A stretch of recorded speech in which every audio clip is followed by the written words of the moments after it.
is not about you or your work experience. Instead, it's about the employers you are targeting and how they and their organization will be more successful if they hire you. So many times we think it's all about me and what I've done. Basically, you want to set your resume up to, I'm going to say pop, okay? And basically let that employer know what you can do for that company you're applying to work for and how you can make that company more successful. And that's kind of a different approach. In the past, when we looked at resumes, we've just looked at what we've done. Your goal as you build your resume is not to list or describe each of the jobs you've held in the past. Your goal is to convey the following message. I have the experience, I have the skills, I have the traits, the talent and aptitude that will enable me to contribute to your company's success. That's how you have to look at resume building now, very different, okay?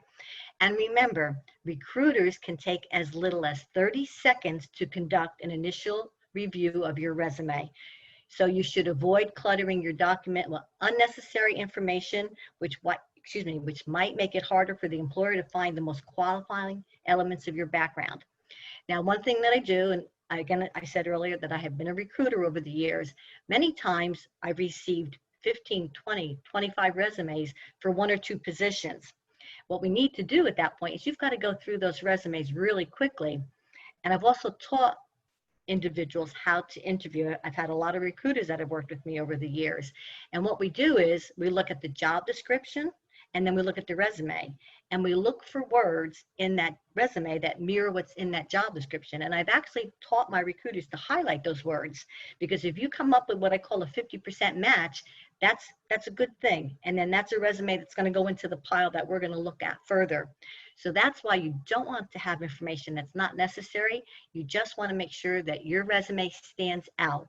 And most importantly, and you're going to hear me say this a lot, that your resume mirrors the responsibility of the job that you're applying for, right? So I thought the easiest way to start is, let's start with what not to include on your resume, right? Do not use long paragraphs. Always use bullets followed by short statements. I think many of you have resumes already and you have those bullet points. So that's, I guess you already know that. In your career summary or your objective, do not point to what you would like to gain from the job, but focus on what you can provide an employer. And we'll talk a little bit about the objective section of your resume as well as the summary section of your resume in a few minutes. But so many times candidates will list, I'm looking for an accounting position that will utilize my skills and hopefully give me an opportunity to advance. That's not what you want to say in your objective or your summary, all right? You again want to focus on what you can provide an employer. It's all about what you can do for that employer, all right? Make your resume about what you have actually accomplished. I know sometimes we tend to embellish a little bit, which is okay, but we want to make sure that what's in that resume we've truly done, because nowadays they do a lot of, it's so important just to get the right candidate, the most qualified candidate. So they're going to dig deep in terms of the background of the people they're looking at. Do not start your phrases with I. Start your statements with skill, action, or accomplishment words like analyze, created, reduced. I don't think anybody's ever done that, but I have seen resumes that list, I managed the department, I handled the inventory control, I worked in the warehouse and made sure that there were no issues. What you want to do is you want to use action verbs, all right? And we're going to actually talk about how we get to those verbs in a little while, all right? Again, analyzed the documents, created a new software program, reduced the amount of errors in the accounting department, right? Do not use empty or flowery language, such as exquisite, outstanding, or all right, or interesting. I know we like to use big words. We think that's important, but I will tell you it's not. Stay away from that, all right? Use short to the point that actually analyzes and describes what you've done for the companies you've worked for in the past. Every phrase you use should point to a specific skill or accomplishment. Most importantly, and I think all of you know this, no misspellings or grammatical errors. Your resume actually serves as a sample of your writing skills. I'm sure you all know that. We'll talk about how we can make sure we don't have any mistakes or grammatical errors, excuse me, right? You all know no personal information like height, weight, birth date, your age, your sex, religion, political affiliation, or place of birth.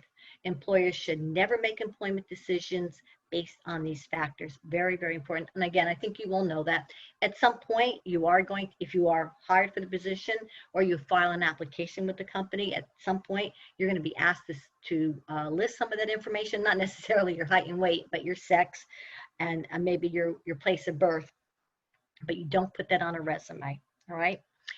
Do not list hobbies or interests which do not point to workplace skills or bear any relevance to the job you're applying for. As an employer, I don't care if you're a yoga instructor or love to do Zumba or you're a collector, right? But let me backtrack a moment. If you have a hobby or interest, all right, that you feel points to building your qualifications to get this job, then I'm going to recommend that you list that. For example, if you're applying for a position in a finance department or an accounting area, and you've been a church treasurer over the years, then I would say, yes, I would put that down, that I was a treasurer of ABC Lutheran Church for 8 years. Or if you volunteered for an organization and you taught, let's say you taught banking and finance to high school students, okay? I've done a lot of that over the years. And you feel that that information is going to help you get that position in banking or that finance company, then by all means list it. But again, as a recruiter, you know, your hobbies or interests are all part of who you are. But you know what? I'll find out more about you during an interview process. So again, we don't want to clutter our resume with information we just don't need right now. Okay. All right. Do not include a photograph. And you're going to laugh when I say that, but I can't begin to tell you how many people do put a photograph on their resume.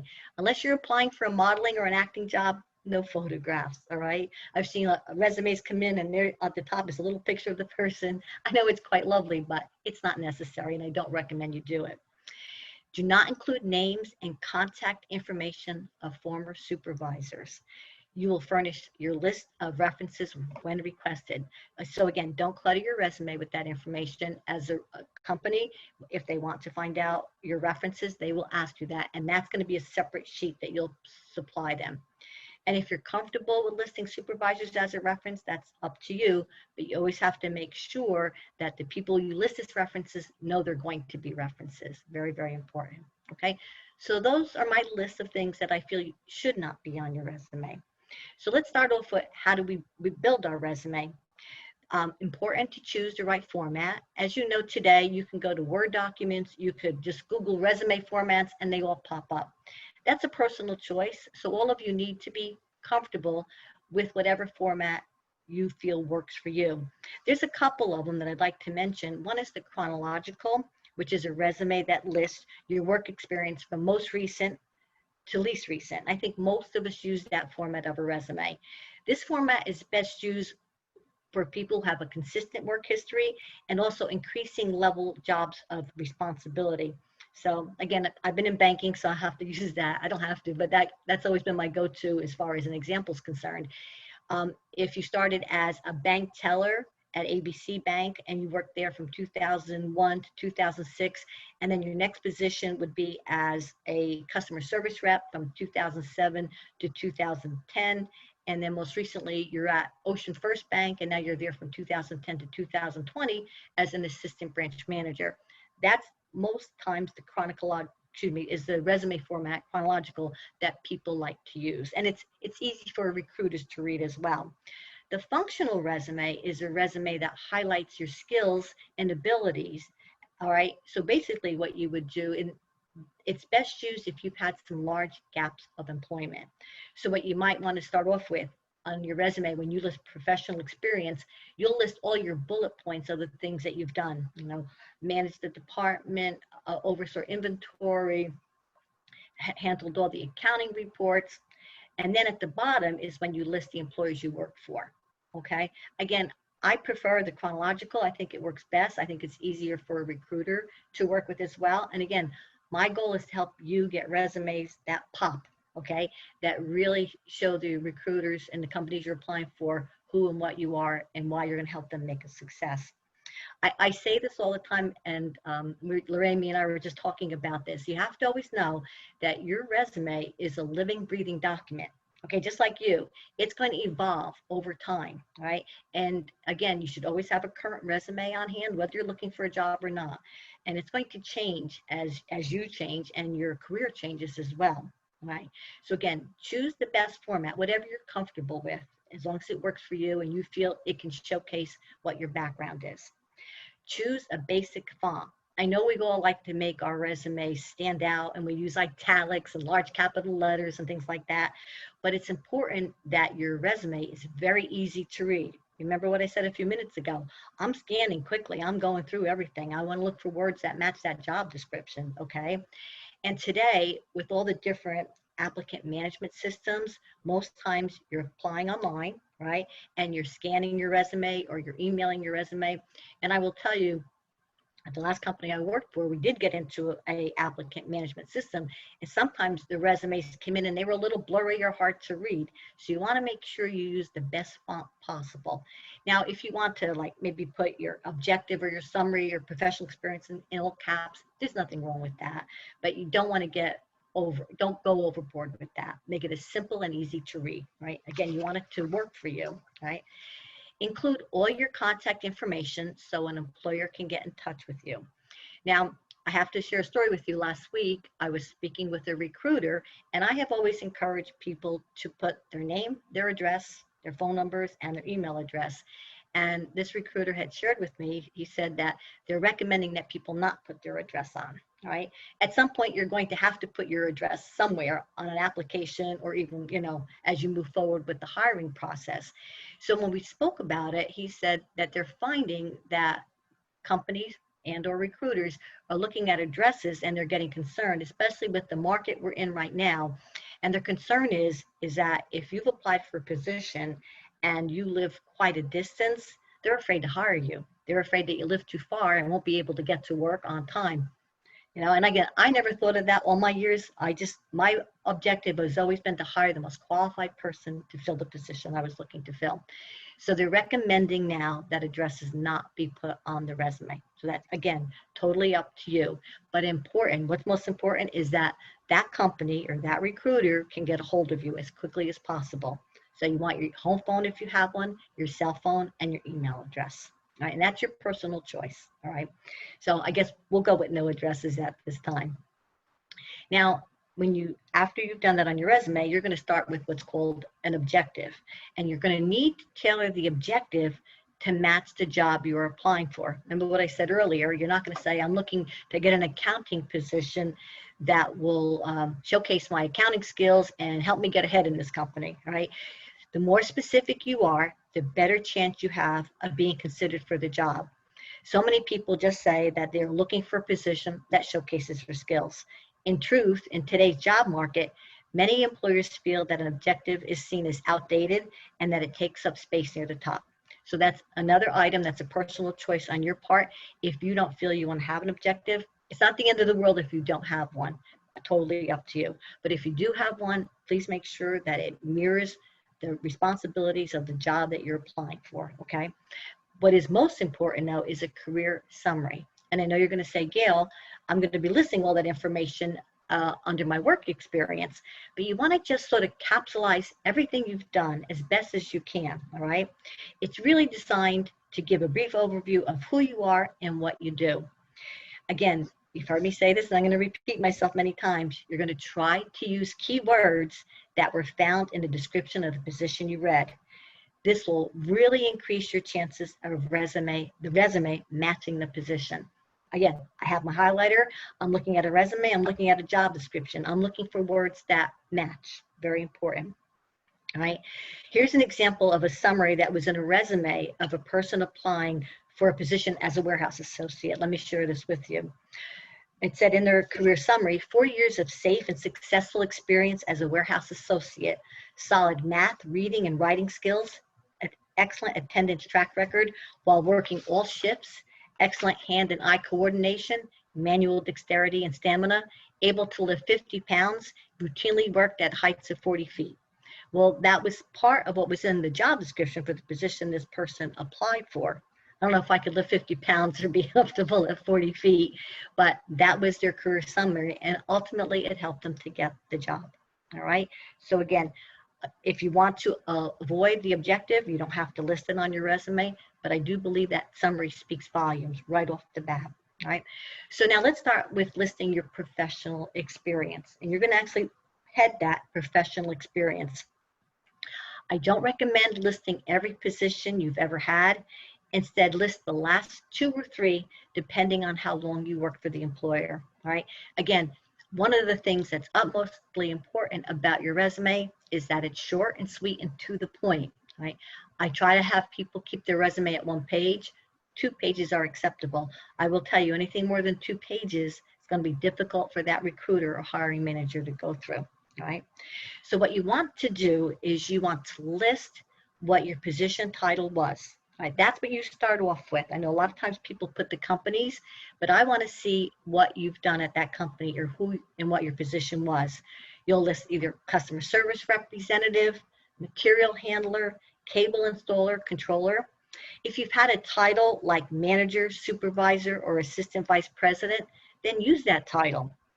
Next to your position, fill in the name of the company you worked for and the town and the state that the company was located in. So for example, under professional experience, you're going to start off with customer service representative, comma, ABC Bank, comma, Hackensack, New Jersey, or material handler, Central Logistics Incorporated, Rochester, New York. Or here's another example. I'm sorry, I gave you that one already. All right. And now you are going to list what you did for the employer. Begin each bullet with an action verb, and we're going to talk about them in a minute. I'm going to give you a few if you'd like to jot them down. All right. I'll let you borrow some of my material. Avoid starting a bullet point with the words responsible for and jump right to the verb that tells the resume what you did. So a lot of times you'll see on a resume responsible for overseeing the department, responsible for getting all the debits and credits approved at the end of the day, right? Avoid those words, right? What you want to do is add relevant details that show a clear picture of what you did. Briefly describe what you achieved. The easiest way to identify a result is to ask yourself, what was the reason for performing the task? What would have happened if the task had not been performed? In some cases, you might be able to describe a numerical impact or on dollars or improving performance by a specific percentage. Saving or earning more money, but more likely you'll need to describe the result in more general terms.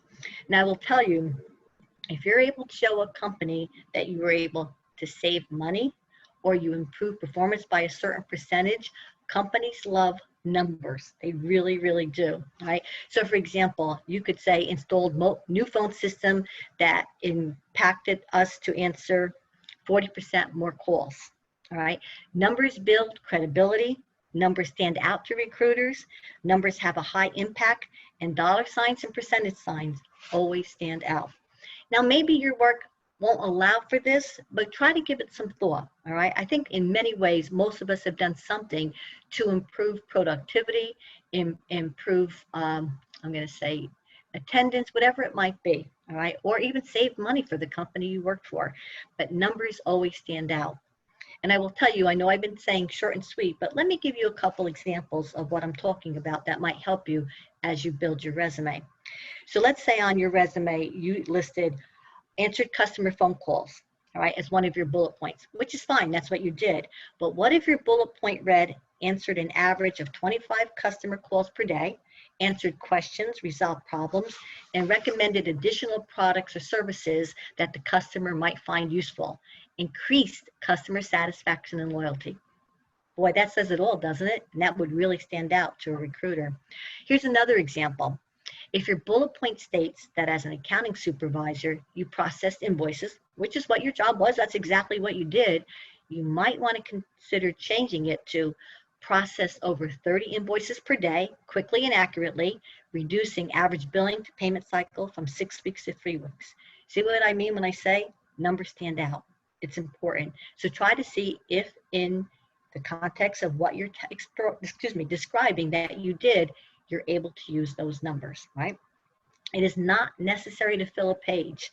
Just list what you feel were the most important responsibilities and accomplishments, and ones that a prospective employer would be impressed by. What are we doing? We're trying to impress that employer that you're trying to get a position with, all right?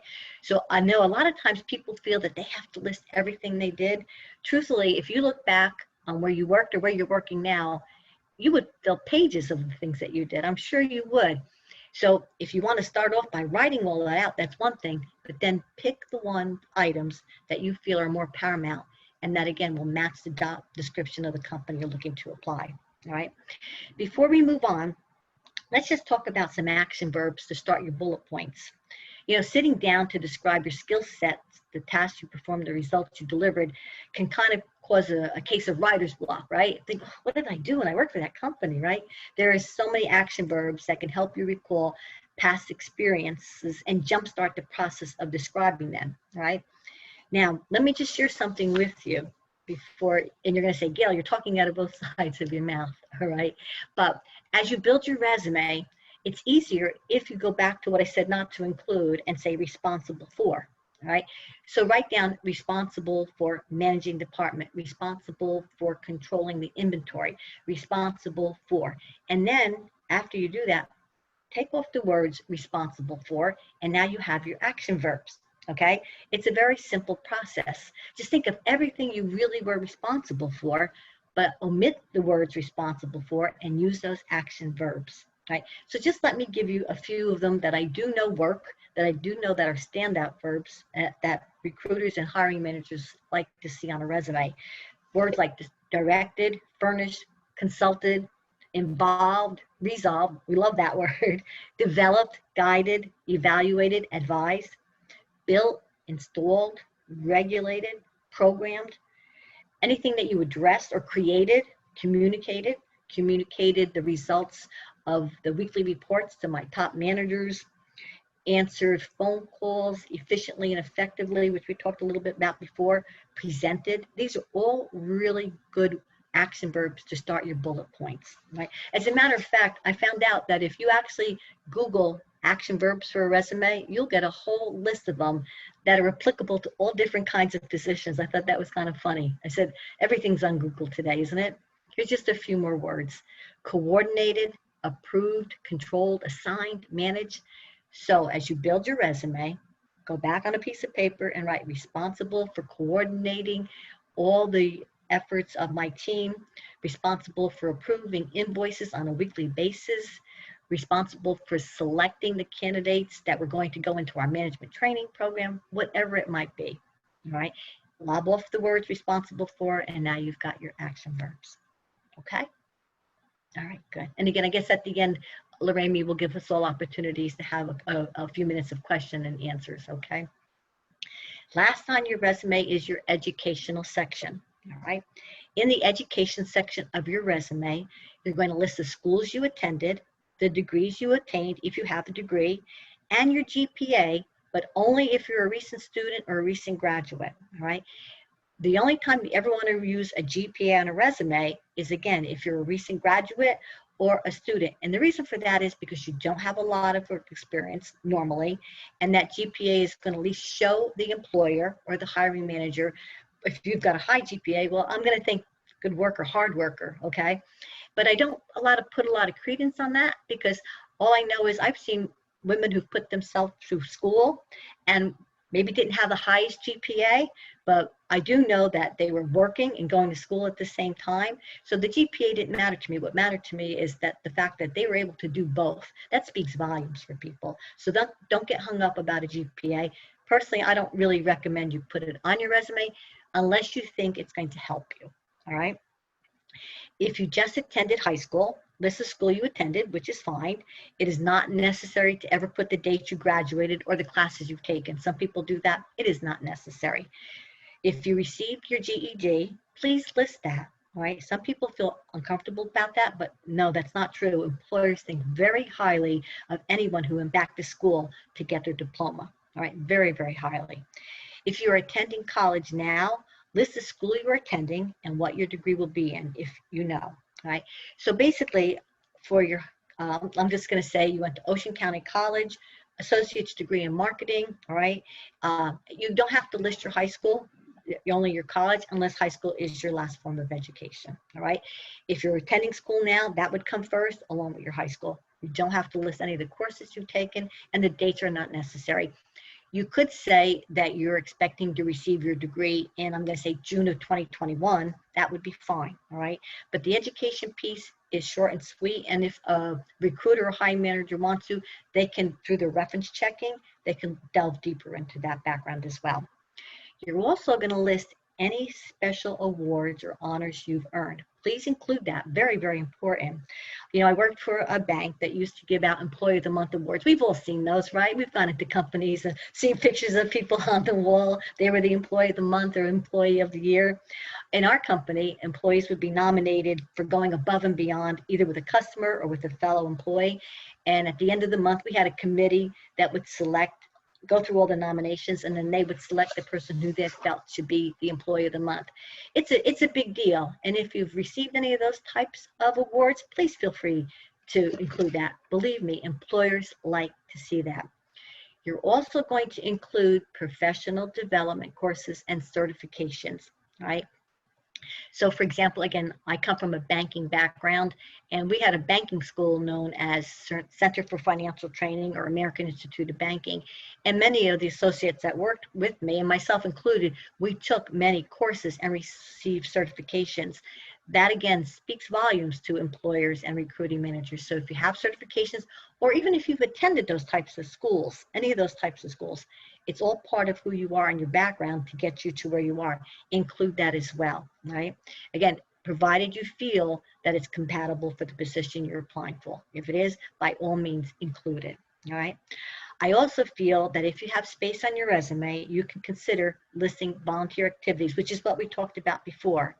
Although it adds a human touch, remember your resume is all about what you can do for the company you want to work for. So we can go back to what I said earlier about being a church treasurer or volunteering for a high school group and teaching them workshops, as long as it points to the job you're looking for, right? So now, how do we avoid resume mistakes, right? What's important? Read and reread your resume before submitting it for a position. Consider reading your resume from the bottom up or reading it out loud. I know that sounds funny, but if you hold your resume and just read it out loud, you'll catch mistakes, or even read it from the bottom up. Start with your education and work your way up. You'd be surprised how many mistakes you'll catch. Ask a friend or a family member to read it for you. Nothing wrong with that. You know what happens is you become so familiar with that document, you don't even notice it, all right? And especially if you're doing it online, certain words, you know, there and there, were and were, they get caught up. Have somebody else read it for you, okay? And consider using any type of online resources. You're going to use spell check. I know that you are, but there's also an app, maybe some of you have heard of it, called Grammarly, and that's a phenomenal app that catches all kinds of spelling and grammar errors. So don't be afraid to use any resource you have. The resume has to be perfect, right? I've given resumes to managers to review. I'll say to them, I think this is a qualified candidate. What do you think? And they'll come back and they'll actually circle words that were misspelled correctly. I'm like, even I didn't catch it. I'm like, okay, you know. Again, you want to make sure, we all make mistakes, but you want to make sure it's as perfect as it can be. All right. And now what I'd like to do is just move on to cover letters, because that's very, very important. A cover letter allows you to introduce yourself and tell a brief story to persuade an employer as to how well your skills, abilities, and attributes match the organization's needs, right? So I know we talked a little about the resume itself and that career summary, but you've got to introduce yourself, so you're going to need that cover letter. If you're pursuing a specific job or position, customize the cover letter for that position and the employer. So if there's a job and you know exactly what it is and you're applying for it, that cover letter is going to be based on that position, customer service representative, let's say. All right. But if a job posting, if you're pursuing employment with a particular business or organization, but you don't have a specific position in mind, all right, then you're just going to customize the letter for the employer. Very important. So 2 different kinds of cover letters, one that's going to go for a specific job, one that's going to go with your resume. I know many of you probably have, we've all done it in our life, that sent out resumes blindly, all right, to different companies. So if you do that, you want that cover letter, just like your resume, to stand out, right? I never really recommend people just send unsolicited resumes, but sometimes it works and sometimes it doesn't. You know, I've never been a big one throughout my career as a recruiter to look at unsolicited resumes, but every once in a while, one will come across your desk and lo and behold, it's exactly what you're looking for. So I'm going to recommend, if you feel that you know the company and you really feel strongly about an opportunity there or you'd like to work there, again, that's your decision. So let's just build this cover letter real quickly before we close. On your first paragraph, you're going to say why you were writing, okay? You're going to identify the position you're applying for if you are targeting a specific position. Mention how you heard about the organization or the job opening, okay? Whether it was on LinkedIn or you heard about it through someone else, or I guess there aren't any ads anymore. I'm dating myself, but whatever way you found out about the position, include that in that first paragraph. If you and the reader have a mutual acquaintance and that person has given you permission to use their name, mention the connection, all right? So if you want to say, Gil Tilstra told me about an opportunity at ABC Bank and I'd like to inquire about it, as long as we're in agreement, does that help? Of course it helps, because that recruiter or hiring manager is definitely going to go out and talk to Gail Tilstra and ask her, how do you know this person? All right, so you've already sort of got one foot in the door. Demonstrate that you have researched the company by mentioning a new project the company has taken on, their organizational mission or management philosophy, or a news item that you've read. Now, a couple of weeks ago, I did a workshop for Dress for Success that spoke about virtual interviewing skills. And the one thing that I emphasized, and I'm going to emphasize today, is you also need to know, and this is your time to let the company know that you know about the company you're applying for. And today, one of the big things that stands out is a mission statement. Most companies have mission statements, right? So if you can go online and find what that company's mission statement is, you want to incorporate that into the first paragraph, because now they're going to say, wow, this young woman has really done her homework about this company, okay? Or if you find a news article, all right? A lot of companies today, under what's happening under COVID, they're donating a lot of money. They're helping a lot of people in the communities. You might see, like, for example, I said to you earlier, I'm living in Ocean County now, and Ocean First is a very big bank down here. And every time you look at a newspaper or an article online, you see that Ocean First has donated a lot of money to different areas within the community, food banks, I can go on and on. You could mention it, a news article you read. Or if you know what their philosophy is, if you know that they're looking to build their brand, you might have mentioned that as well. Again, that cover letter in that first paragraph is going to speak to the homework you've done about the company you're applying to, right? In your second paragraph, this is what I call connecting the dots. If you're applying for a specific position, consider listing the key requirements of the job that you saw listed in the ad or on LinkedIn. And then next to the key requirements, put your experience. It's a little different approach to a cover letter, but there's nothing wrong with it. So you could actually have in your center of your cover letter, key requirements, all right? And then you could put your experience. So for example, let's say this, key requirement of the job is following safety and standard operating procedures. Then you could put under my experience, 3 years of successful and accident and injury-free performance in hazardous workplaces, all right? All right, I'm gonna go to my example for a minute. Hold on one second, thank you. Here we go, here's another one. Here's a key requirement. Retrieve, pack, and secure items for shipment. Under your experience, you write box variety of materials and loaded and unloaded trucks, permitting fast and damage-free shipment of a wide variety of products and equipment. Under key requirements of the job, utilize teamwork, problem solving, and organizational skills. I worked effectively, I apologize, worked effectively with diverse groups of coworkers in a variety of workplaces and accomplished all assigned tasks, all right?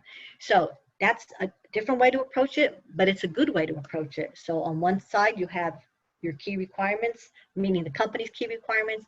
On the other side, my experience, all right? Whatever you're most comfortable with, but that's where you want to put it all together. If you're targeting an employer or an occupation, but using a more generic cover letter, then you might just want to summarize your most important skills and accomplishments that are relevant to the employer. And at the end, you want to express confidence that your experience and capabilities will enable you to contribute to the employer's success, which is what I've been saying all along. State that you look forward to discussing the contributions you can offer in an interview. Now, some people like to use the word sincerely, but I've always been taught that sincerely is a term of endearment. So I think the most business professional way to end is very truly yours. But please use whatever you're most comfortable with. Now, there's two ways you can end. And again, that's going to be your choice. You can say at your ending, I look forward to meeting with you to learn more about the position and to discuss how my experience can contribute to the success of ABC Company. Or if you're comfortable with this, all right, and so a lot of people do this, I'm available to meet with you and other members of ABC Company's leadership team to explore ways that I might be able to contribute to ABC Company's quest to become the nation's leading logistics firm. That's going back to finding out what was on their website, right? That's what they listed, right? Says it all. I will follow up by phone next week to see if we can arrange to meet in the near future. And then that's your personal choice, but there's nothing wrong with following up with a phone call, all right? Especially in this day and age, and I'm sure there's so many resumes going across the desks of hiring managers and recruiters, so don't hesitate. As long as you know who to call, that's really important. As long as you know who you're targeting. Most times you should know who you're sending the cover letter to, okay, and your resume, all right? So again, a lot of people do that. I'm not uncomfortable when people call. You know, I tell a story years ago, the assistant I hired, I interviewed quite a few people, but this one young lady, I will tell you, she called me every week and she was persistent. And bottom line is she turned out to be the young woman I hired who was with me for over 20 years. So persistence pays off. But again, you have to feel comfortable with this and you have to know who you're talking to and who you're targeting. But again, just like your resume, that cover letter is going to showcase that you know everything there is to know about that company. All right. Like I said, it's obvious in this here letter that the ending that I just shared with you, that this person definitely did their homework when they listed that ABC's quest to become the nation's leading logistics firm. Okay. All right. So we have 15 minutes. Lorraine, I don't know, up to you. I'd be more than glad to take a lot of questions or go over anything that maybe I went through too quickly, but I want to make sure all of you are comfortable with what we talked about this morning. Feel free to ask questions, ladies. Anybody?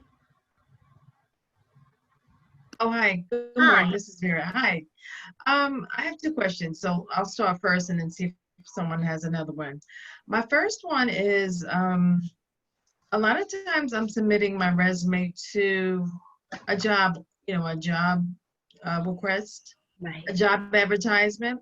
Right. How do you say, who am I sending it to? Dear recruiter, dear hiring manager? That's a good question. You could probably say, dear hiring manager. Okay. I think that's the better one. Some people can just choose dear associate of ABC Company, but you know you're going to some type of recruiters. I would say hiring manager. Hiring manager. Okay. Because that's basically what this is. All right. You're going to the hiring manager. A little different if you're going through a recruiter. I don't know if any of you are working with a recruiter right now. Okay. You would know that person's name, but for the most part, that's a good question. I always recommend dear hiring manager, okay? Sometimes I even say associate of ABC Company, but they're going to say, well, don't they know, I'm the HR person or I'm the person responsible for? So go with that.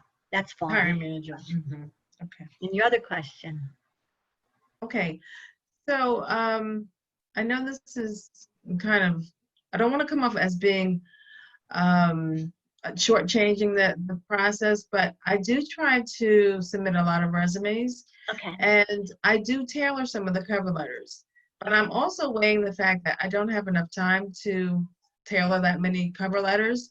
So do I not submit my resume to jobs that I don't have time to do a cover letter, or is it okay just to send the resume without the cover letter? For example, like on Indeed. I know. Can you create a little bit of a generic? I mean, basically, if you have a template already set up, you could create a little bit of a generic one. Okay. All right. And I know I just said to you kind of important, but the only thing is change a few words, even in your closing statement. If you could just add something about the company, All right. Okay. They, I like it. they want to know that you know about them. Okay. Remember, Okay. Yeah, I like that. okay, so come up Mhm. with a generic one. Mhm. A lot of people just create a template cover letter and then they just pop in the words that they need. I know it still Okay. takes time, and if you're working, it's, and you're looking for another position, time is of the essence. But I also Mhm. want to know that that cover letter gets read, okay? It really Sure, needs to sure. know, all right? And I want to know that, just give me a little something that you did some homework about the company you work for, okay? Okay. Um, I worked for a company, and Lorraine knows this. I worked for a bank, and it was a Christian-based bank, believe it or not. Mhm. And the reason we were Christian-based is because we tithed 10% of our net profits. So at the end of each Oh, year, very nice. very, very nice. Okay. So Yeah. two things I'll share Mhm. with you about that is during an interview process, people used to say to me, do you have to be Christian to work here? I'd say, no, you have to be qualified to work here. But I always wanted to make sure that somewhere in our correspondence, whether it was written or verbal, that they did their homework about the bank I worked for. Okay. I didn't say a lot of people didn't have to be Christian. They didn't have to buy into the tithing program, but I wanted to know that they knew what our mission statement was and what we were all about. All right. So come up with a strong generic cover letter, and then let the bottom piece, because the top piece is all about you, but let that closing piece be about them. And that you could do quickly, right? And you're comfortable with that. Okay, good. That's good. All right. Other questions? No, you're not challenging me today? Good morning. Good morning. This is Ilana. First, I want to say thank you so much. It was very informative. I You're have a very question. sure. Um, when you said about gaps in your employment, do you suggest that we put a reason what we were doing in that on the resume for that gap? No, I have to tell you, I don't recommend that, okay? That'll come under discovery as you go through an interview process. As you go through the process, I know some people feel that if there's a gap of employment, they might want to say taking care of an aged parent or taking care of a sick child, or all right. If you're a good recruiter and you've been with a company for a while, when you see gaps of employment, it's certainly not the end of the world. And a lot of times as you read through the resume, you know the reason why. I know that women have taken time off to have families, okay? I also know, and a lot of times that comes out. I don't feel it's necessary, all right? I will tell you, you will be asked during the interview process, can you share with me why you aren't working from 2016 to 2017? That may come out, but do I feel you need to put that on there? I don't. All right, let that come out under discovery as you go through the interview process. All right, unless you feel it's paramount to who and what you are and you think you need to. All right, again, that's your living and breathing document. Okay, Yeah. but I don't feel it's necessary. I don't. And again, in this day and age, again, I've been doing this for a long time, and I'll share with you that years ago, if you saw somebody had a lot of jobs, you think, oh my goodness, what's wrong with this person? Their job hopping from one place to another. Well, guess what? Mhm. It's changed, and we all know that. Millennials don't stay in jobs for 10, 15, 20 years. So now we're looking for resumes that show movement and that they're looking to get ahead. The pendulum is swung the other way. So don't be afraid to have gaps in your employment, all right? I don't believe a good recruiter is not going to let that hold back from hiring anybody, all right? Because people know that in our lifetimes, look what's happening now, all right? Going forward with people out of work right now, once this whole thing, and we pray that will be settled down, there will be gaps in people's employment. So if you feel you need to write it down, that's fine, but it is not necessary, okay? All right, hope I answered your Thank question. you. You're Yes, you did. welcome. Okay. Okay. I have one to piggyback on her question. Sure. I have a gap in my employment. I had to take care of my mother. She had breast cancer. So I've been out of work for about 5 years now. Okay. But I'm also a landlord because I have a mortgage to pay, and I had to figure out how to generate income. So I also extended my time out because I started buying properties, and I was comfortable with that. So do I put that on there because I have such a long gap? Do I put that I am an entrepreneur and I'm a landlord, or do I just I don't want to make there to be a conflict of interest. I don't want people to think that I won't take my job seriously because I have another stream of income. What's the best way to handle that? I don't feel, you know what, in this case, because the gap has been a while, Yeah. I don't I don't think it would hurt you to list Hmm. yourself as a property manager, okay? Okay. And that would basically be your title. And then from the time, I'm just going to say, let's say 2015 to 2020, say for the Yes. past 5 years, I I would not be adverse to seeing that on a resume, and I You would wouldn't. pull me back. You know what? I'd rather see that and know that you've been working, because as a property manager, you're collecting rents, all right? Yes. You're doing tremendous amount of financial work. You're doing physical work, right? Those are all, I mean, you might even want to add a few bullet points under that, all right? Yes. You know what? You're making a living for yourself. Okay, Yes, I am. that's important. And it may be a little different from what you might be doing. I don't know what your background is, you know. Yes. I have a marketing background. Okay, and So I do market my properties. see, I have several contracts with Section 8. That's really, Okay. who I create a business model with. okay, And it's a very successful. But I have heard from some other people that they can kind of figure out what my income is, with my properties. I don't know if that's true or not. they can figure And out what your income is. I don't. is that I true? don't know if That that's they can, true or not. I don't okay. see how it would be. I have to tell you, I wouldn't worry about that, and I wouldn't delve into that. Okay, I really Okay. wouldn't. I have to tell you now. Okay, this we talked a little bit about of addresses, but one of the things that has changed in the past year and a half is that we cannot ask people what their salary was. All right. Okay. I used to do. I will tell you, I used to do that because I wanted to make sure if they were making, I'm going to say $50,000, and I offered them 25. I don't want them like, So, but we're not allowed to ask people what the Okay. salary was. We're not allowed to. Mhm. That's a law, especially in the state of New Jersey. Okay. Basically, what I'm going to say is to you, this is a position, this is a salary range, 55 to Okay. 75. Are you interested? Okay, that's Mhm. all. So, but I really think in your case, I would Put it include, on. right? And listen, as you spoke to me, listen to all your you gave me all your bullet points, right? Yes, Yes, yes. you did. Yes. Well, someone said that I have a company called Diamond Properties. They said that they wouldn't pay me as much because they know I have another stream of income, or they can lowball me with the compensation.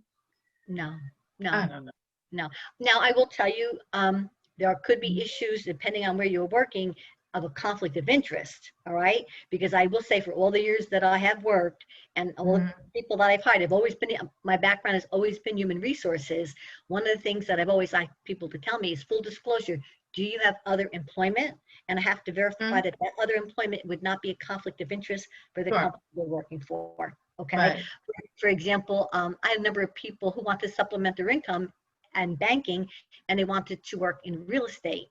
That was considered a conflict of interest because I'm a banker Okay. giving out mortgages and trying to get Sure. loans. Mm-hmm. So, and they knew that.